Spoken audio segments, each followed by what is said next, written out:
Non smettere mai di sognare, questo è stato sempre il mio motto per tutta la vita.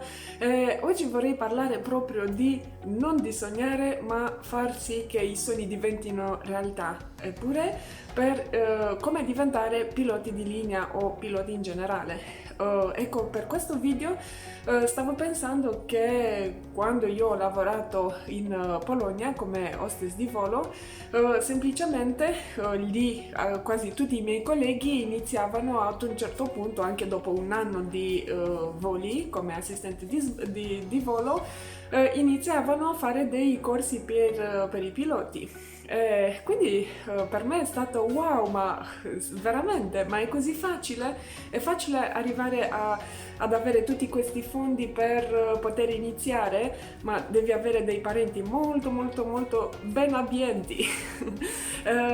Questo sogno che l'ho lasciato un po' nel cassetto oggi è riaffiораto e dunque questo è il primo video sui piloti che faccio su questo canale dedicato interamente all'aviazione. Dunque resta con me, non andare via.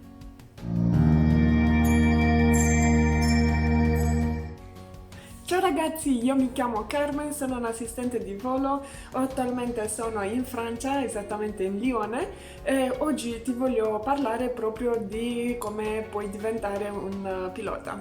È un po' difficile, è un percorso difficile, come è difficile arrivare a essere un assistente di volo e per questo ho fatto tantissimi video che poi ti lascio il link nella descrizione. Scusate il mio italiano, praticamente sto imparando anche il francese, quindi un po' si mischia tutto quanto. Il pilota è un titolare di un'attestazione che fa sì che lui può volare con diverse abilità, può volare con diversi aeromobili. Per esempio esistono diversi tipi di licenza, per esempio licenza di pilota privato si chiama PPL, licenza di pilota commerciale si chiama CPL e licenza di pilota di linea che si chiama ATPL.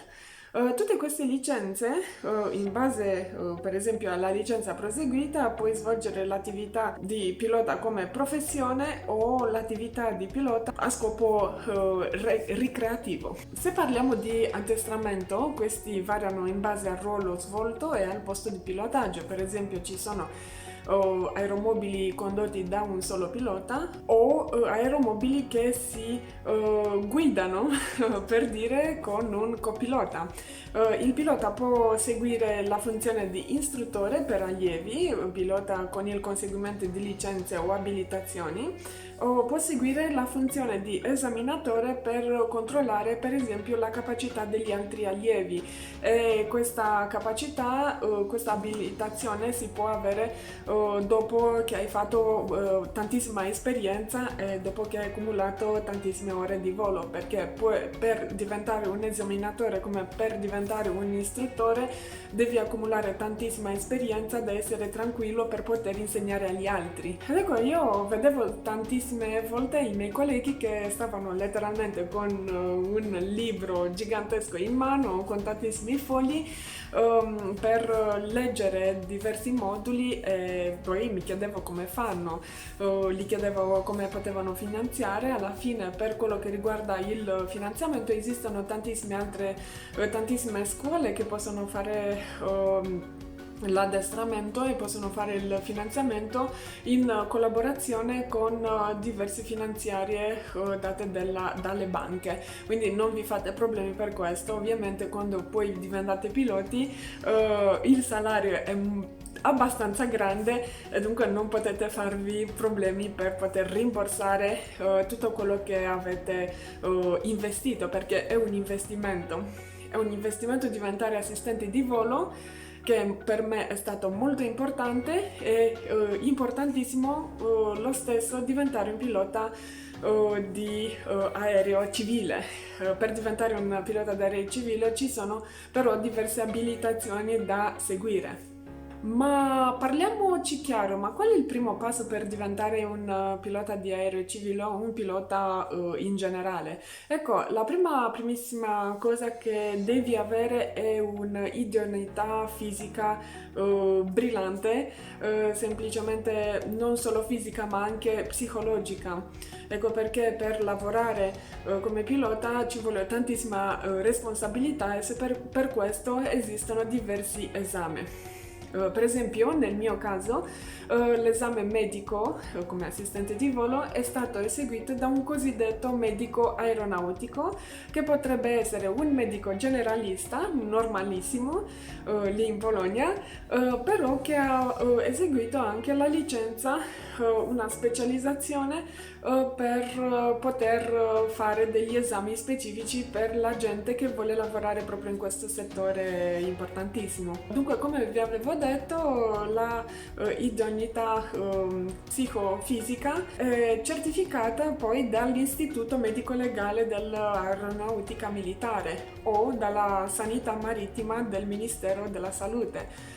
Poi ci sono due classi di accertamento, c'è la seconda classe per i piloti privati e la prima classe per i piloti di linea. Per diventare piloti professionisti si deve conseguire il diploma di scuola media superiore o in alternativa dopo aver superato un test di matematica, fisica e inglese. Ragazzi, sono discipline molto difficili, ma se vuoi lavorare in questo settore c'è proprio bisogno di mangiare letteralmente la matematica, fisica e tutto il resto. È così, non si può fare altrimenti. Per diventare piloti devi essere troppo concentrato sugli studi, concentrato sul volo, non si può sbagliare, perché si sbaglia una volta e per sempre, sei in aria praticamente da solo, tutta la responsabilità dell'aereo è tutta sulle tue spalle. Per quello che riguarda la licenza di volo, se per esempio vuoi conseguire una licenza di pilota privato, si svolge attività di volo a scopo turistico, è necessario iscriversi presso ATO, Approved Training Organization, completare il programma di addestramento, che è praticamente teorico e pratico, e 45 ore di volo, e alla fine superare l'esame, perché poi puoi fare un sacco di corsi e tutto quanto, ma se non superi l'esame finale non puoi fare assolutamente niente. Se vuoi conseguire la licenza di pilota commerciale è necessariamente quello di pilota di linea. Ci sono due percorsi, un corso modulare e un corso integrato, ma per questi corsi sono dei corsi che parlerò praticamente in un altro video alla vostra richiesta. E comunque ragazzi, se avete delle domande su questo settore, quindi mi sono un po' spostata da parlare di assistenti di volo per parlare un po' di piloti, perché è un argomento che mi interessa tantissimo e magari interessa anche a te se sei piombato in questo video. Se ti piace questo genere di video, metti un mi piace e soprattutto iscriviti al mio canale. Iscriverti al mio canale mi aiuterebbe tantissimo proprio per farlo crescere, per darti di più in più informazioni su questo mondo meraviglioso. E non dimenticarti di iscrivermi, perché ti lascio la mail nella descrizione. E con questo ragazzi, ditemi un po' se per caso avete delle domande, fatemi sapere nella sezione commenti, e soprattutto dimmi se anche tu vuoi diventare un pilota e qual è stato il tuo percorso, come te la sei cavata con gli esami ENAC. Perché alla fine ENAC è l'ente nazionale dell'aviazione civile, parlo sempre per l'Italia. Come te la sei cavata e dove hai fatto l'addestramento? Fammelo sapere nei commenti. E ragazzi, ci vediamo la prossima volta. Non so se parlerò esattamente di questo soggetto, ma alla vostra richiesta lo posso fare, lo posso un po' sviluppare. Ragazzi, un bacione a tutti e ciao, ci vediamo alla prossima!